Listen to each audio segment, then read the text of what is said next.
Well, thank you everybody for coming over this morning. I know it's been a long week, hopefully a really good week.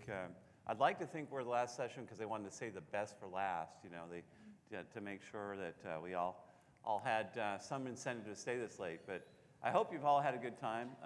This is a good session. You're going to enjoy it, I think. And by way of introduction, as she mentioned, my name is James Christiansen. I'm with Netskope. I'm a CSO there, and I work with CISOs across the nation on really around how do I do cloud transformation, what should I be thinking about, how should I go about it, how do I talk about justifying a business case, that sort of thing. And my colleague? Yep, Bob Shooter. So I'm Chief Information Security Officer for Ashland. It's a specialty chemical company. Used to be a big conglomerate global holding. Came from GE. I was CISO for GE. So I've been a CISO for probably 11, 12 years now. Wow. So a little bit of everything. And in my current role, I'm also enterprise architect, and I own some operations too. We'll actually talk a little bit about that. Yeah, I forgot to mention I was CISO for Visa, the first CISO here in town. Then to General Motors as their global CISO and experience. So I've got about 25 years in security leadership, a little bit more gray hair than Bob does, but it just says we can live a long and helpful life. It may not seem like it at times. How many of you are in security leadership on one level or another? Yeah, most of the audience. Cool. And yeah, you can survive it. You can live through it. The challenges are very different. I mean, I thought it was tough back in my days at Visa, and I think about the complexities we have now, and it just seems to keep moving. But today's talk is really around, how do we? Sorry, I'll just go to the agenda. How do we think about this recessionary period? As companies are thinking more about reducing costs, about controlling costs, maybe even layoffs. And what I want you to take away from today is how to think about that differently. Instead of thinking about negative, look at this as an opportunity. And so we're going to talk about that today. We're going to talk about how do I build a world-class security program? How should I be thinking about this? What action should I take? We're going to talk about cost reduction through consolidation. About half our colleagues, when I talk to them, it's about vendor consolidation. And that's really a good way to be looking at it right now. And how can I make more with less, right? How can I get more with less? And then finally, right-sizing your security program. I never liked that right-sizing term because it's always code for we're going to lay off. But I think it's more about how do we not hire some of the people we might otherwise hired? How do we reallocate resources for high and best use? So you'll probably hear those terms again as we go through, and hopefully you will. So, this is really an opportunity.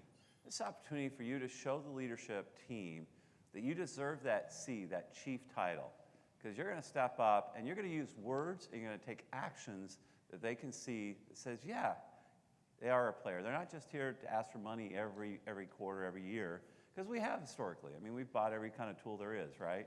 And every new breach brings a new opportunity to go buy something else. Well, this is your opportunity to really kind of hopefully give them an idea that you are a leader. You do deserve that seat at the table because you're a part of this company that's going to help drive that cost. And I want you to think about it that way, but also if you start thinking about it that way, your actions and your mind and your words will start conveying that to your team. Yeah. So, I had a keynote, not too long ago, because the big topic of the day was, so who should the CISO report to? Right, and I had an audience of, I don't know, it was probably about 100 or so CISOs. So, okay, raise your hand if you think the CISO should report to the CEO. I'd say about half, maybe a little bit more than half raise their hands, right? I said, okay, so keep your hands up if in the last 6 months you've presented a business strategy that was actually going to improve the company's EBITDA or maybe improving the RONA calculations overall, because the strategy that you're going to do that other people thought was going to be too risky, you knew you could do because of your cyber program, right? Not a single hand was left. So I had the opportunity, it's 6 years ago now, to actually run my own company. Most fun I've ever had. I was going to be the CEO. And I had always handpicked my team members to put around me. But I found myself saying, you know what? I really like that person for operations for that other company, but this is my company now. Right? Are they really going to drive my company better, bigger? Are they going to really get more revenue? Are they going to help us actually accelerate? And that's when it hit me. That's how our CEOs are looking at us. That's how my CEO has always looked at me. right? So we have to start talking about the business and actually the conversation around how do you accelerate business. Because see, we always talked about the downside risk and minimizing the negative, minimizing the ransomware or the organized crime or the loss of intellectual property, but we are actually here to start talking about transforming risk, transforming that downside risk into upside risk taking. We're here to actually push the business to be able to take risk more often that actually leads to better business, more money, right? More revenue. That's what the language of business is all about. So how do you start? Part of this, and part of what we're going to be talking about is how to start breaking down kind of that feel of a barrier between you and your CEO or you and your board, right? This feeling that somehow you're different, that somehow the security thing, and I hate to admit it, but I actually had my CEO once stop me and say, Bob, you use a lot of big words. And I had to laugh a little bit, but he's right. We have a language all of our own, right? We have words that only exist in our little cyber world, right? So how do we start talking about and showing that we think very similar to you? Because most executives don't need all the details. They work by actually talking through their guiding principles, talking through the logic, talking through how they actually make decisions. And what we're talking about here is if we take a step back and look at our programs and how to design our programs, we're looking at things like the geopolitical environment that our market operates in. We're talking about the market dynamics of how many competitors do we have. Because those types of things should actually impact our overall cyber program. Because if we don't change our cyber program based on the company we actually operate in, then we could just outsource it all and be done with it, right? I don't think anyone actually believes that. So our opportunity is to start talking about this in that business strategy because guess what? The executives, the board, the CEO probably thinks about their own world in these same terms. We can start talking about it saying, you know how you think about the market dynamics this way, guess what? I have just a little bit different lens. When I look at it, I see this. I'm going to change my project, my program, based on those types of structures. It starts to eliminate that barrier that I'm not really a part of that overall executive committee. You know, I love this slide because it talks about the 7 forces of a security strategy. And if you take a look at this, you're going to see there are forces that are internal. Things like, your revenue generation strategy. Am I going to do M&As? How are we going to grow the company? And secondly is this external forces. Things like, as you mentioned, geopolitical. What impact did the war between Russia and Ukraine have on your company? How'd that change your profile? Did you see attacks come up, down? Did you have to go look and see where do I have data flows? I know many of the companies I work with did. Do I have data flowing in and out of those regions? Because I need to understand what that is, because now it's at risk. So as you think about these changes, and the point behind this is when you build your security strategy, you're going to align it with your business, right? We're going to talk a little bit more in depth about that. But you're also going to think about how do I make it agile? So when the world changes, when one of these forces change, whether that be your adversaries come up with new threats, how does that change my strategy? And can I shift without redoing everything? Did I build it in such a way, think about like APIs. I just call the API different in the tech world. So think about how you're building this strategy. How are you building your program? Are you agile? Are you able to flex with the changes that you're going to see in the world? Because the world changes every day, right? It's crazy.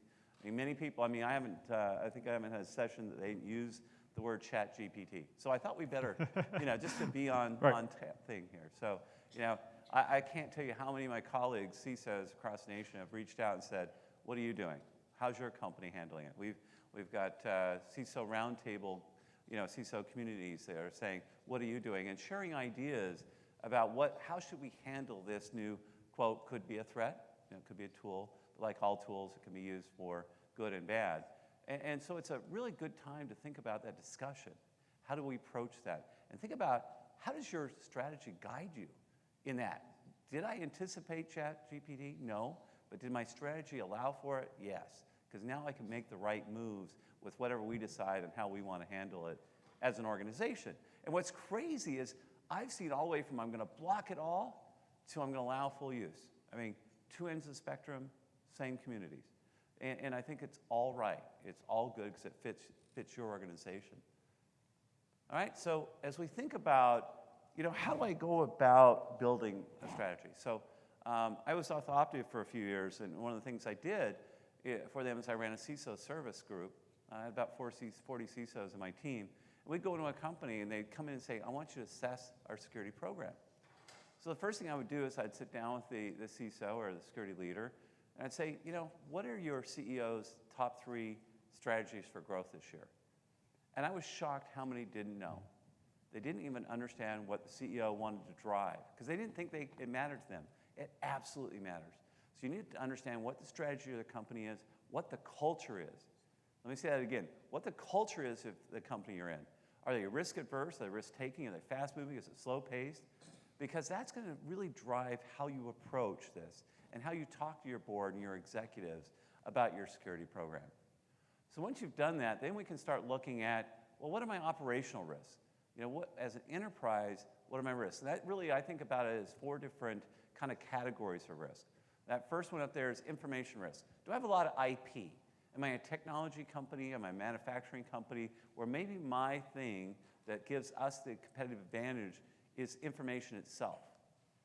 Do I have a lot of legal risk, a reputation risk? Is a breach going to really harm us, or is it going to be not really noticed? And you think, well, how would a breach not really matter? Or shut down, they shut us down. Think about McDonald's headquarters, for instance. Did you ever go look and see if they breached before you went and bought a hamburger? Didn't matter a bit, right? Stores are still operating, everything's fine. Think about eBay. What if they had a operational outage? So that would have a big impact and think, now that's not a breach, that's somebody's done like a DOS attack. So you start thinking about, well, where are my real risks at? So once you've got that done, now I understand my different kinds of risk. What does my threat strategy look like? What are the real threats to my company? It's not what are all the threats possible, it's what's real to me.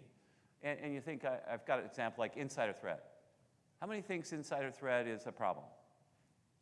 Hopefully everybody. How many think it's at an all-time high? Absolutely. Why? Those external forces, right? The Great Resignation, working from home, economic downturn. What does economic downturn do to people? What do these things do? They make people uncertain. And when people get uncertain, what do? They do things they wouldn't normally do. They start packing up their data, making sure they've got their things, their customer lists, their telephone numbers, their code they wrote, and they start putting it up in their own personal files. What does that do? Not only are you losing assets, but it makes it exposed to an attacker. So it's a great time for attackers to attack during these periods of this uncertainty. So you've got that insider threat. Phishing, maybe I've got good technology, not a real threat to us, not going to be a problem. Malware. So these are just some examples. What you want to do is you want to look at each one of them and code it, like color-coded, whatever makes sense to you. So I say, that one's real, this one's not so real.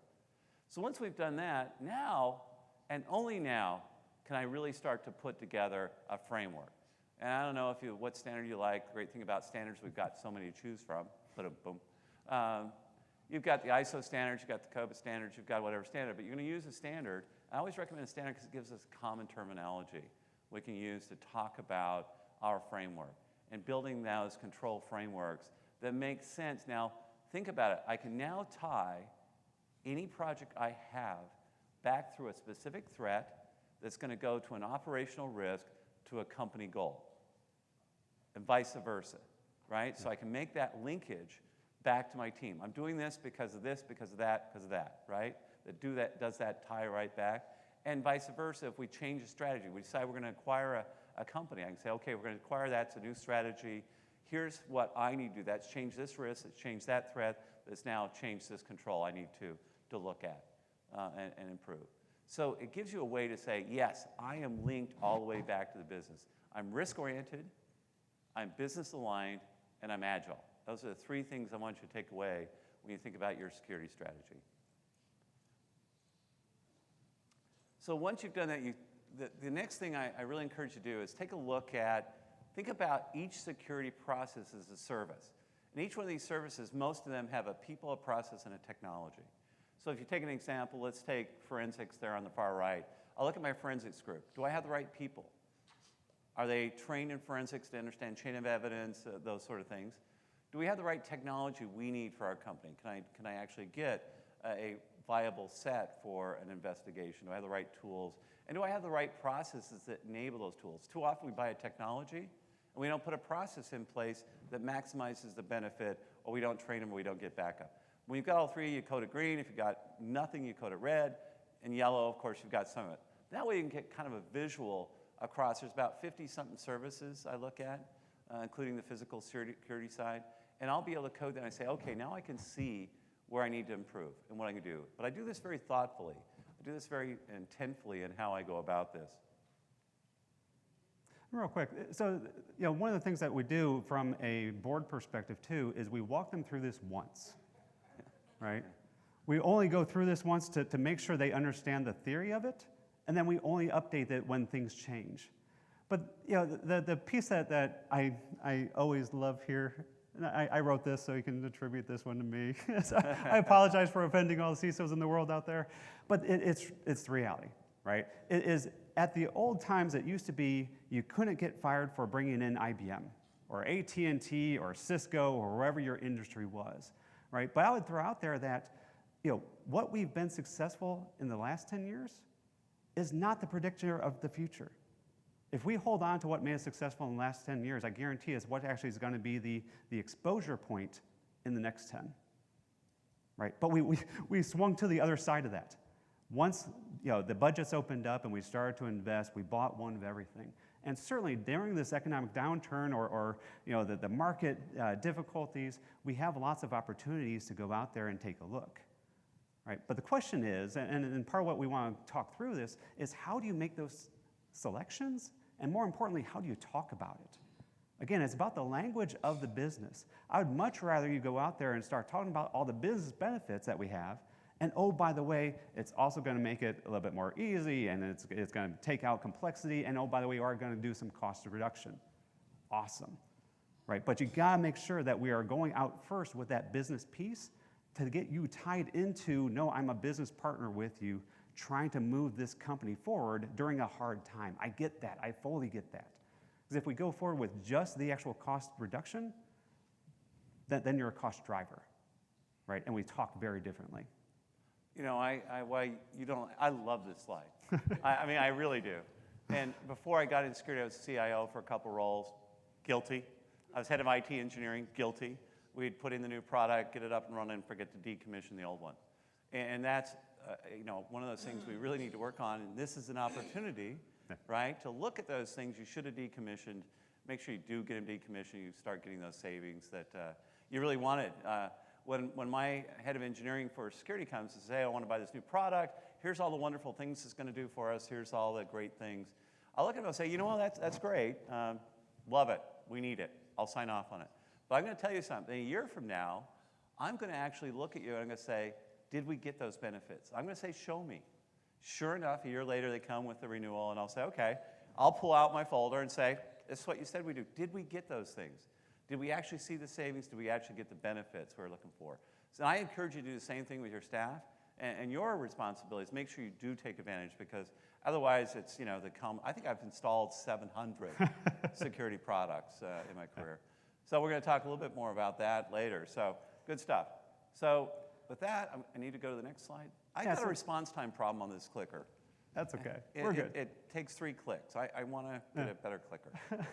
So, and you probably heard this all throughout RSA, right? Is how do you start to get that talent of that pipeline of new talent coming in? How do you attract talent? We're at a spot right now that, quite honestly, I've got so many of my friends that I know and I've networked with that are phenomenal leaders. They just got laid off through some of the big technology companies. The question that I have for everyone is, what's your network look like? Right? Are they waiting saying, Bob, as soon as you get an opening, I want to come work for you? Because guess what? Most likely those technical gurus are really passionate people. And if you can tell, I'm kind of, that's what I run on, right? Is I talk about putting your ding in the universe, or the Steve Jobs quote. It's more than just us. It's more than just this company. What are we changing in this industry? Because I want to fix this industry. I want to go change the world. And if you talk like that and you put yourself out there like that, a lot of these technical gurus really want to be a part of that, right? And that's your attraction. That they know that your company is investing in you, and you're going to bring this thing that's this energy and an opportunity to join a team that's just as diverse and unique and interesting as they are, right? Where they can find a home for this. But the next piece of that is once you get them in, don't just say, oh, I won, right? Go make me look good. Mentor like crazy. And I want you to mentor in very, very specific ways because we don't need to mentor in the technology. That's why we hired them, right? Be completely transparent in your successes and more importantly, be transparent in your failures. What did you try to do? What happened to it? Who said what, right? Mentor in the unwritten rules of business. Mentor them in all the ways to get through this and try to figure out how to be successful in this company, in this industry, and in life. That's mentoring. And the last one, I'll get up. Do I have another stand to get up on top of to get my soapbox out? So this one's personal for me, right? How do we attract talent? And who do we attract? Especially in that young talent pool. We're telling our students while they're in school, please think about cyber. Come. But once they graduate, we're saying, whoa, you don't have enough experience, right? My son just graduated in December, very proud in cyber, dual degree, computer science and cybersecurity. He actually got to get 2 internships in cyber. Understand, for our college students, the internships disappeared. COVID killed it all, right? So getting an internship as a college student for the next 5 years is going to be really tough, right? Getting that real life experience is not going to be something that these students have. So we got my son into SANS courses. He's got 4 certifications: Certified Incident Handler, Certified Intrusion Analyst, and 2 others, right? We got him perfectly positioned as best we could. He couldn't find a job for months. The question is why, right? I helped him out. I'm a CISO, right? We could do this. Yeah. The job descriptions that we write are horrendously bad. I can't tell you the number of job descriptions that says no experience necessary, 3rd shift analyst, SOC, that all you need is a CISSP. Guys, you can't get a CISSP certification unless you have 5 years experience in the industry, right? Your HR teams and your automatic bots are killing the resumes before they ever get to you. We have to change that. We have to actually create programs that we can actually bring in young, fresh talent. When I interview, I'm interviewing for passion. I'm interviewing for things that showed you did the classes, sure, but you took one more step and tried something else. Try to capture the flag program. Try, whatever. I know you couldn't get the internships out there because of COVID. I get it. But show that you took one more step and show that interest. We bring those folks on, and man, they are fired up. Right? They will learn as fast as you can possibly feed them.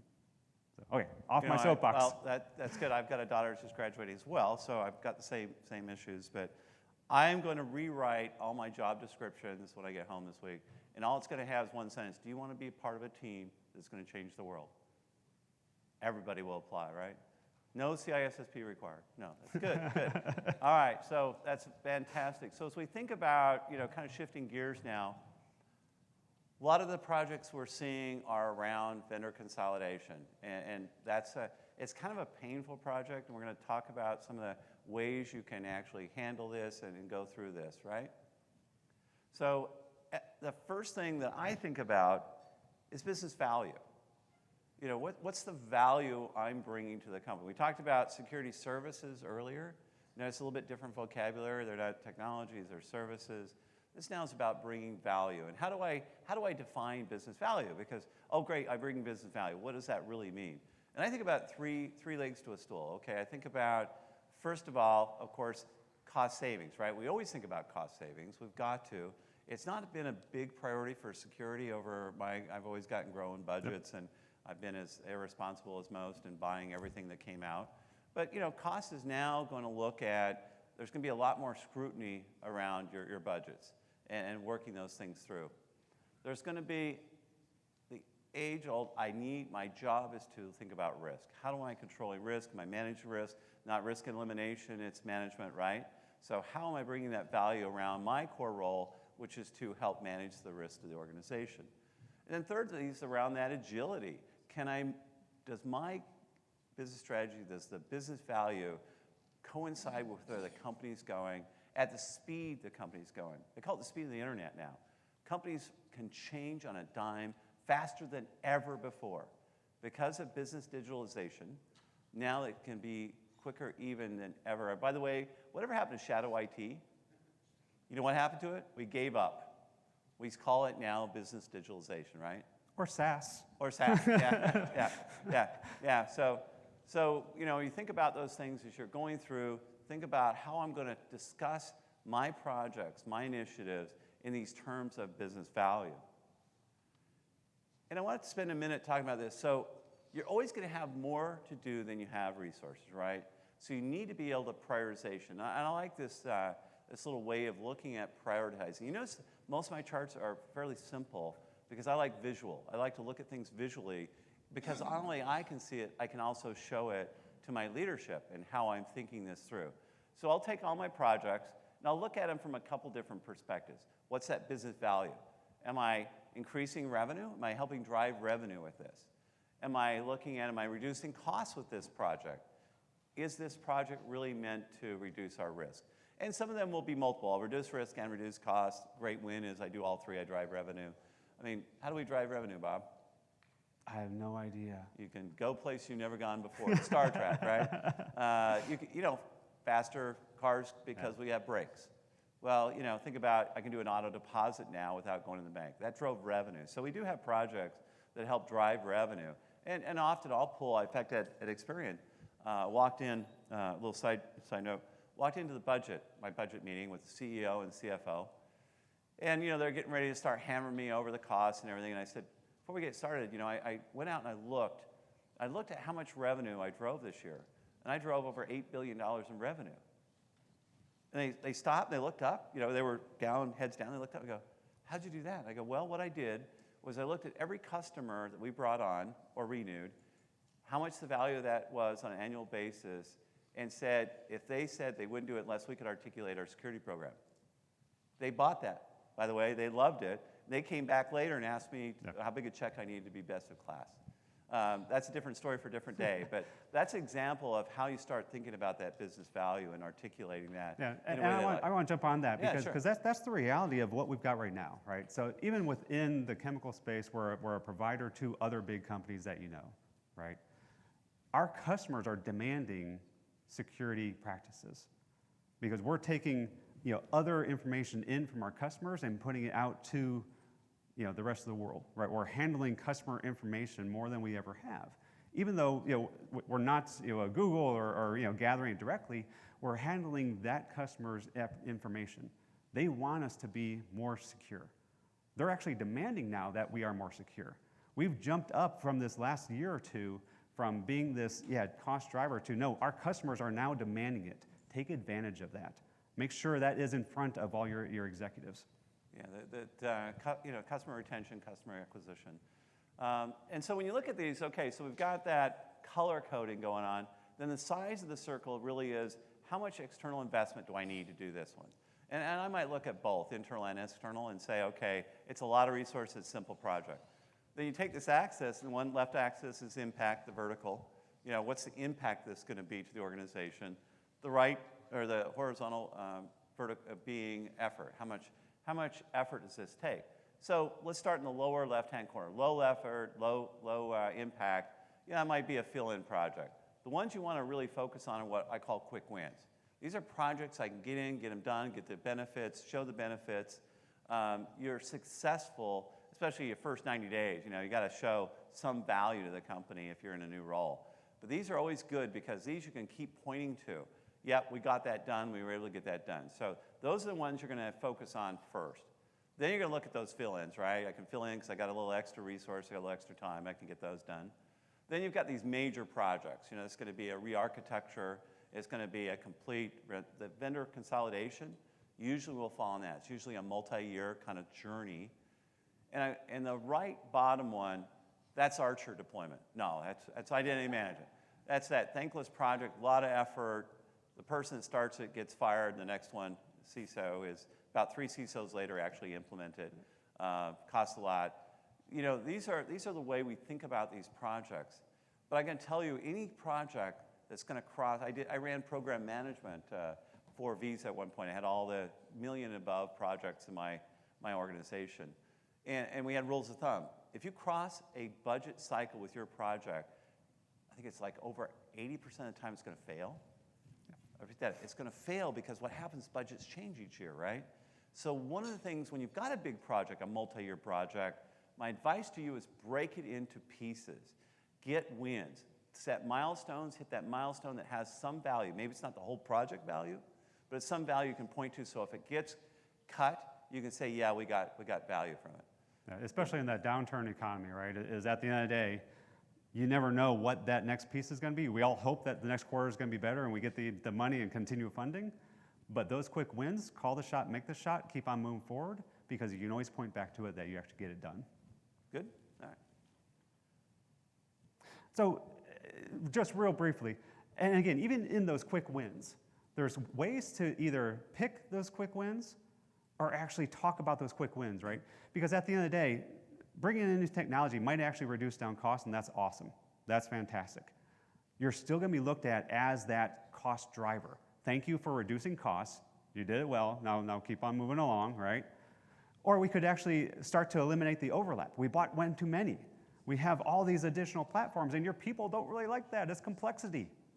So yes, you can reduce down that complexity. Your internal teams are going to get a little bit of kudos for that. But you're still not necessarily that business driver. And we keeps on coming back to one of the pieces that James talked about is speed, right? I want to talk about things that are actually going to move us faster, right? Those are the ones that we start talking about the actual business drivers first, the business benefits first, that also happen to be quick wins. And there's two areas I like a lot, right? That hyperconvergence. We're going from network security and cybersecurity, and we have proxies, and we have VPNs. We're consolidating all down together. That's awesome, right? The other piece is user friction. How does our users actually experience that piece? How does it experience that overall project, that interaction to get to that app, right? Reduce down that's interesting. There's a lot of opportunities that are actually popping up. RSA is the classic place to see it all. Look for those things that are consolidating down and then reducing friction, right? In my mind, that's two big ones, right? Obviously, I have Netscope on stage with me, great secure edge type of technology, consolidation of network and cyber. But if you haven't seen the enterprise browser world, that's interesting. It's a really different way to start thinking about how our users experience our security controls. As much as we can, stop bolting security on, stop putting security as a barrier, and start building it into the fabric of business, right? That's interesting, because all of a sudden, that is a natural flow, and our users can actually use the platforms the way we want it. You know what I really liked about this slide, Bob, is as you study this slide, that first one is I'm installing a technology, it's a better enablement, maybe reduce some costs. It's a good project, right?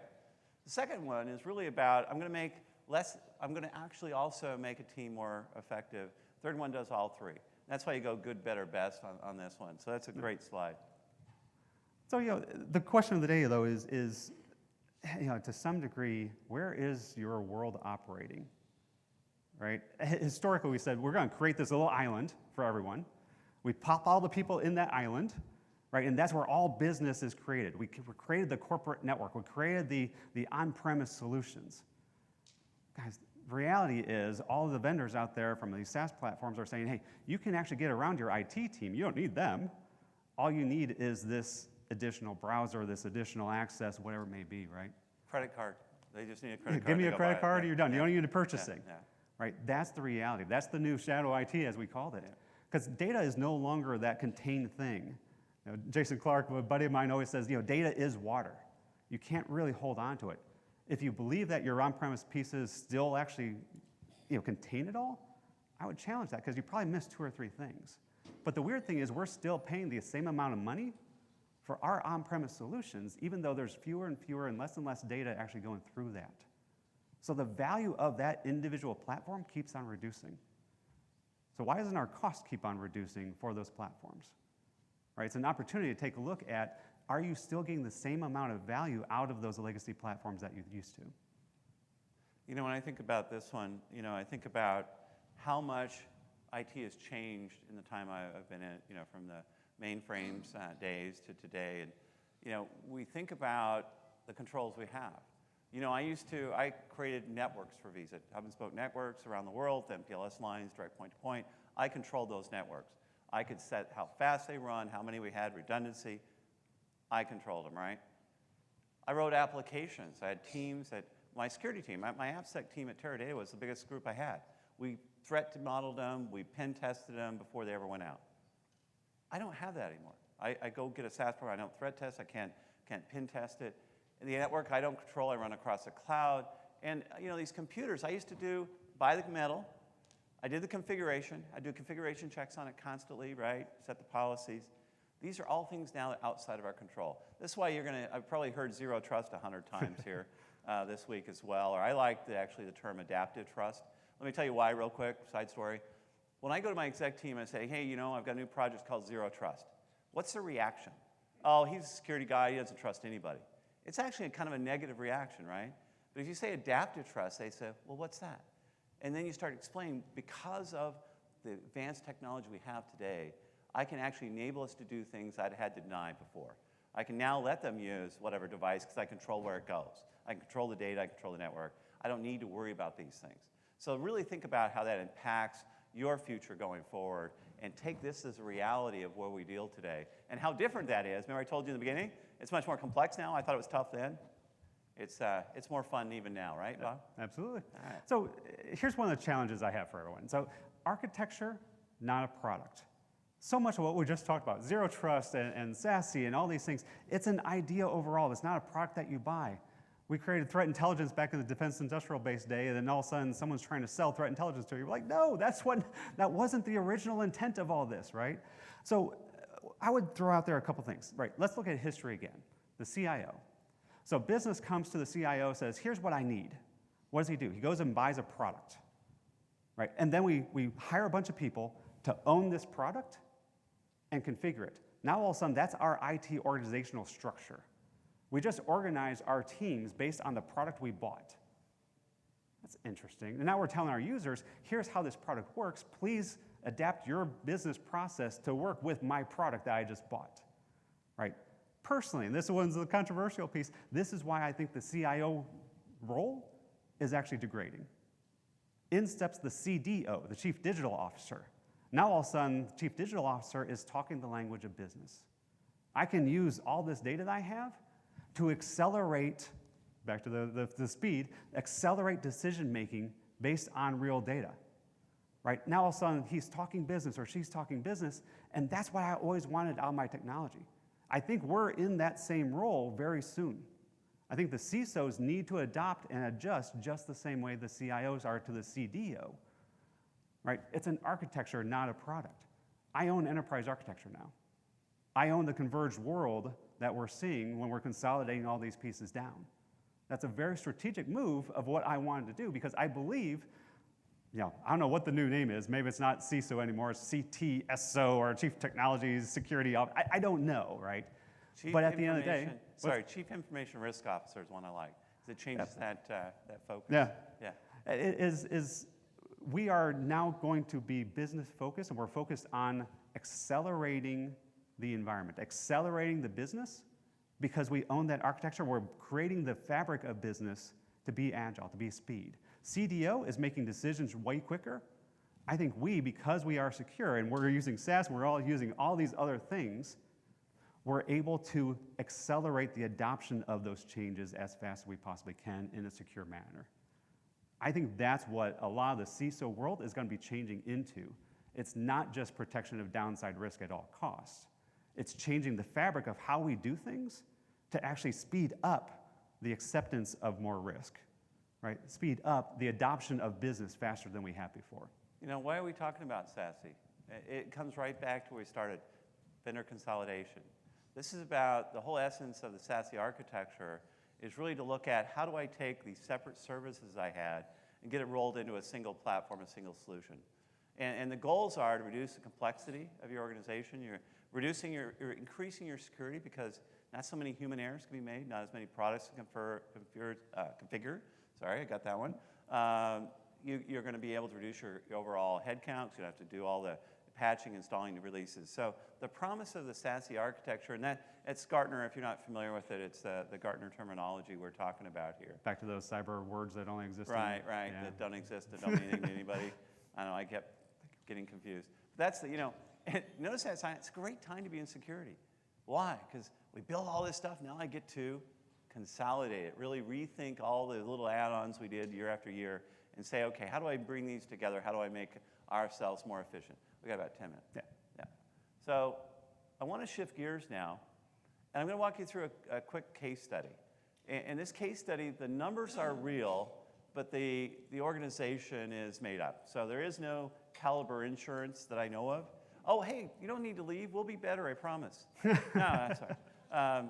The Caliber Insurance doesn't actually exist. It's a fictitious name, and the names of the people here, Kathy, Isaac, Caesar, not real. Of course, there are real, I'm sure there are real Kathys and Caesars out there. But so as we think about this, all right, the first thing you're going to do when you're doing a vendor consolidation kind of business case is look at who is my team? Who do I need to get involved? Today, I did a series for Avanta called Security is a Team Sport. Make sure you get security and your IT together in every project because they're so interrelated now. So it's going to be critical for your success that you're not doing projects over here and IT doing projects over there, or the network group or whatever. You got your economic person, that's the CIO in this case, is really the person that's going to say, yeah, I need this benefit, kind of the overall driver. You got your champion that's going to help you prepare that business case. That's Peter, he's the insurance policies on the business side. The person that's going to actually be the chief information security officer in this case, Caesar. Isaac, he's the influencer. He has his hands on. He's the person that says, show me how the vendor will do this, that tech kind of guy. And of course, I have the data. This influencer is over in VP IP procurement can tell you how much you're spending all of this. You're going to start building a business case, right? Yep.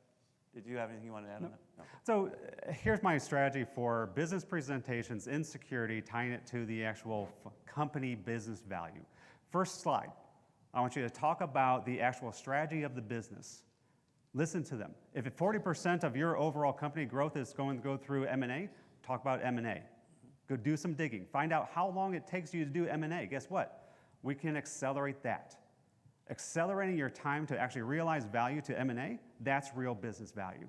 Accelerating the time that we actually have through the synergies that we're going to have to see, right? We can get them connected faster. We can actually get them transforming faster. That's real business value. Talk about that.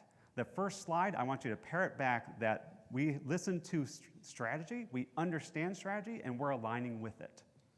Great time to do that C stuff, right? To say, I'm aligned with the business, and here I'm doing it.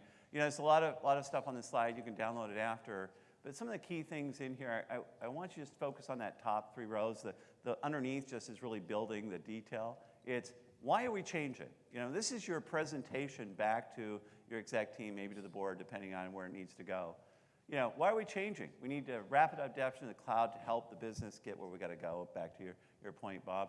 And then, of course, why SASE? Why does it make sense? Now, you may not, by the way, want to even take the term SASE to the board. What's the value of them knowing the term SASE?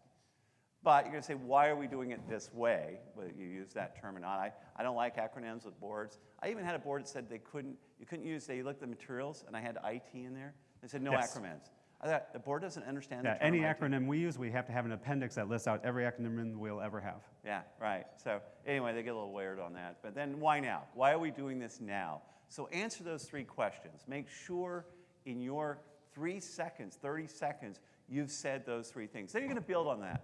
I can tell you I've done a lot of board meetings. And all the board wants to know from you is, do you understand the problem? And are you the right person that's going to solve it for me? All the words you're saying is to convey those 2 things. That's it. So think about that as you're doing these board level. They got other things they want to do. They just want to make sure you're the person and you understand the problem. All right? All right, slide 2. So first slide was about strategy, saying that I understand the business, I understand how I'm impacting that business. Second slide is about language, right? You have to parrot back the language that they use, the format that they use. It might not look like this. That's okay.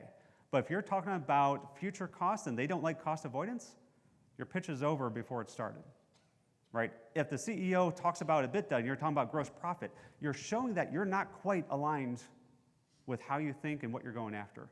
You want to show that you're a normal part, just like every other GM, that is signing up for business pieces, if they have a path that looks at EBITDA and it's Excel and you're showing it in PowerPoint, I don't care what it is, right? We want to align with how we're actually capturing that technology and capturing that overall progress and using the same words that the businesses would actually utilize, right? So this one's about, I am tracking it the same way you're tracking it. I'm using the same language that you're using.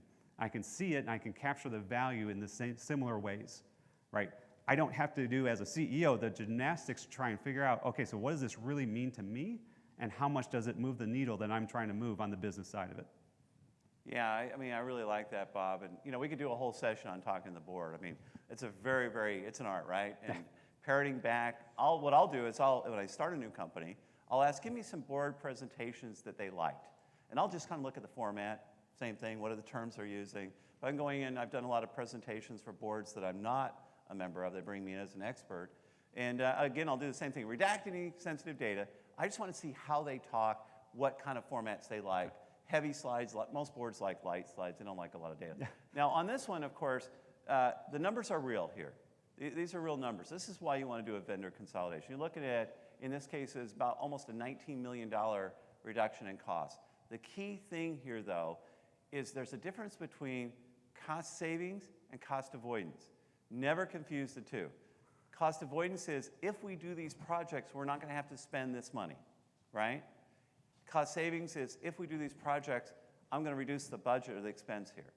And that's really important, especially when we're talking like manpower. In this case, there was some manpower in there. We're reducing manpower. We're not going to fire those people. We're going to reallocate them to another project. So it's not really a cost savings, cost avoidance. At GM, when I was there, if I said, I'm getting this savings, they would be looking for a check. I mean, my head of MIS, the chairman, was, show me that money. Yep. So be really careful. I always caution people in that area. So there are going to be, at most 3 to 5 slides on your actual project that you're actually doing, whatever program you're actually doing. We love to have the 40-page slide decks. Again, they will trust you with the details if they believe that you're aligned with their strategies. That's how they're used to thinking. Tell me why this matters to me, and I'll trust you with the rest of it. You can go ahead and build it out. Okay, cool. So the big piece here, though, is what every salesperson understands and knows is how to get to a yes as fast as possible. We're practicing these pitches, and we want to get to the last slide. If you've got acceptance throughout your audience, stop talking.